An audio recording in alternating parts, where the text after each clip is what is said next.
1980s were years of important change in American business and industry.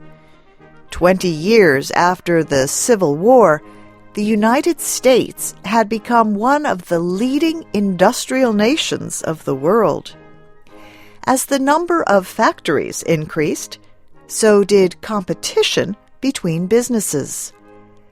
Some industrialists cooperated with their competitors to reduce competition. But this did not always succeed. There was no legal way to enforce their agreements. This week in our series, Leo Scully and Jack Weitzel tell how these issues were handled during the administration of President Benjamin Harrison. In 1879, a new form of business organization was developed, the trust. In a trust, stock owners of many competing companies give control of their stock to a committee or group of trustees. The trustees operate all the companies as one and pay profits to the stockholders. The profits would be high because there would be no competition to drive down prices. One of the first trusts was formed by John D. Rockefeller in the oil industry. The stockholders of 77 oil companies gave control of their stock to 9 trustees of Rockefeller's Standard Oil Company. The 9 men controlled 90% of the nation's oil production. The success of the Standard Oil Company led to the creation of trusts in other industries. Soon, there was a sugar trust, a salt trust, a steel trust, even a whiskey trust. These huge corporations represented hundreds of millions of dollars. This great wealth made them very powerful.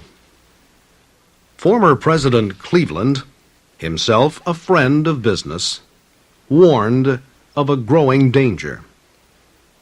Corporations, he said, should be carefully controlled creatures of the law and servants of the people. Instead, they are fast becoming the people's masters. The public began to demand government controls of the trusts. Farmers claimed that prices were too high, and they blamed the trusts.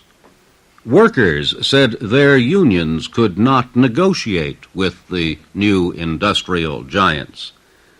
Small businessmen charged that trusts were too powerful. They said the trusts could destroy them. Public demands for action led the governments of 15 states to pass antitrust laws. But the state laws could do nothing.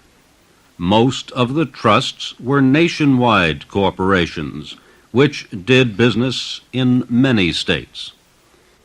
Public protest was so great that both parties in the 1888 elections promised to pass a federal law against trusts. A number of such bills were proposed. One, offered by Senator John Sherman, a Republican, was approved by Congress. President Benjamin Harrison signed it into law in 1890. The Sherman antitrust law sounded severe.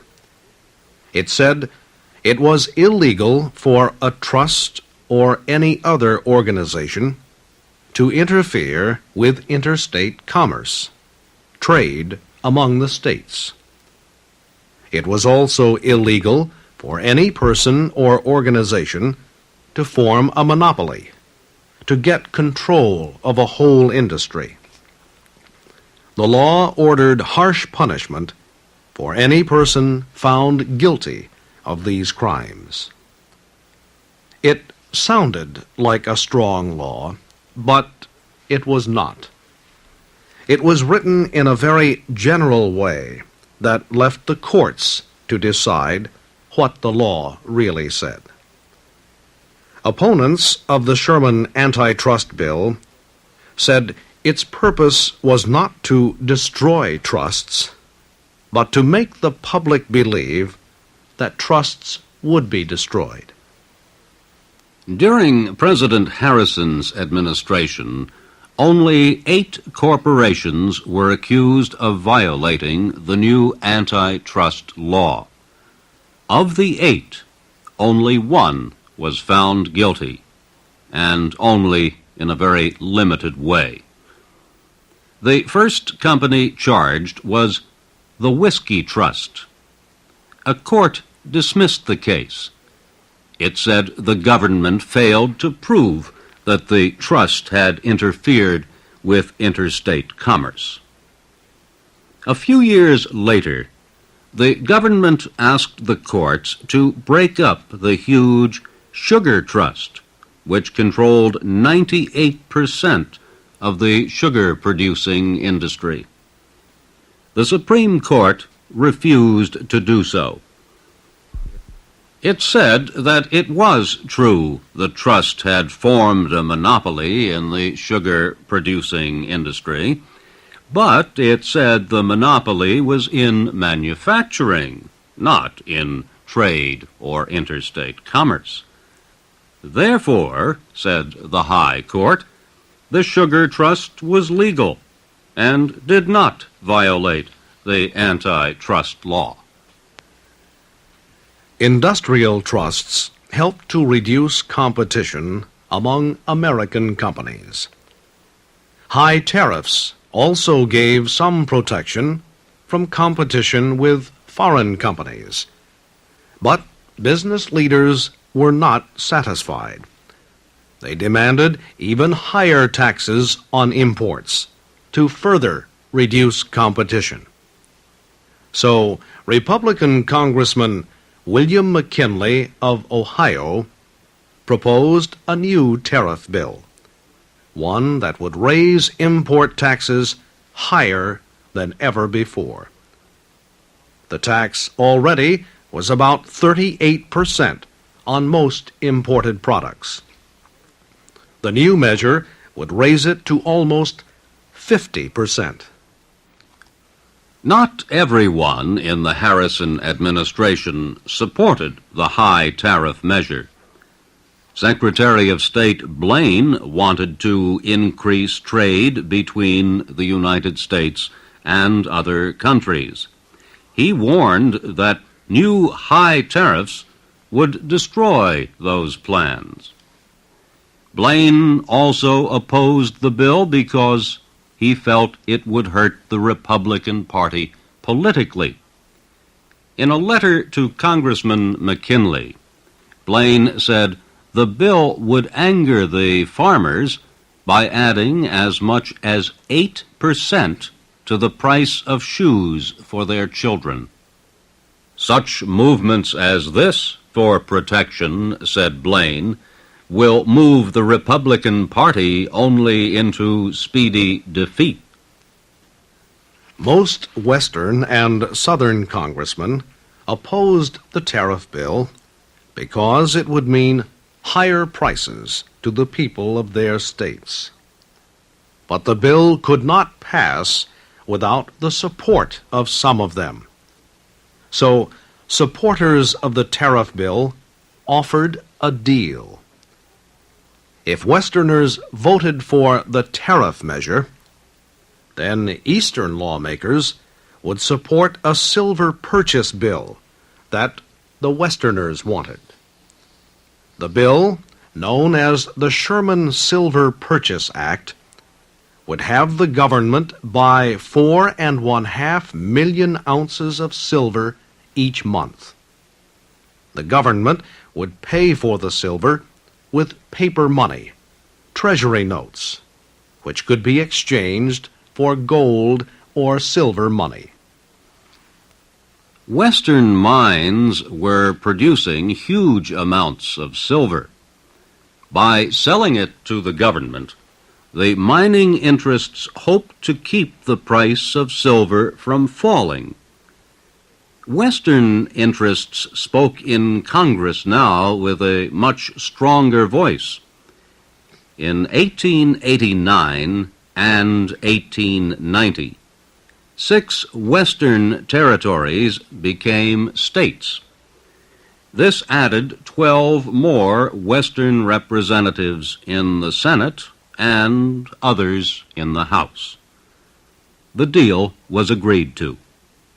Both the McKinley Tariff Bill and the Sherman Silver Purchase Bill were approved by Congress and signed by President Harrison. As expected, the price of imported goods rose, and the people blamed the Republicans. In the congressional elections of 1890, the Republican Party suffered heavy losses. The Republican majority in the Senate was cut to 8, and not all the Republican senators would support the party on every issue.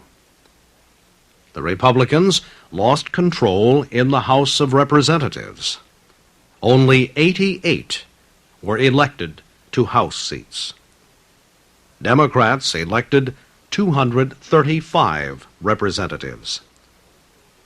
Voters also elected 9 House members and 2 senators from a new political organization, the People's Party. The new party was born in farming areas of the West and South. It was a party of protest, formed by men who refused to support either of the 2 old parties. Years before, farmers had united in agricultural organizations they called granges. A national grange had been formed. During hard times, the grange organized political action groups to help elect officials who were friendly to farmers. But as farm conditions improved, the granges began to disappear. A few years later, farmers began to build new organizations. Like the granges, they began as social and economic groups. By the late 1880s, many of these groups had united into 2 large organizations. One, with more than 1 million members, was the Southern Alliance. The other, with fewer members, was the National Farmers Alliance. Members of the 2 groups began to unite for political action.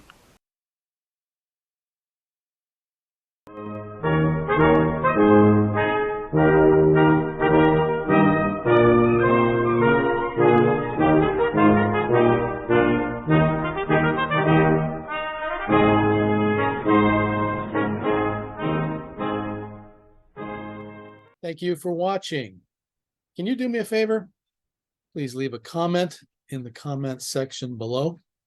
That would really help. Thank you, and see you again soon.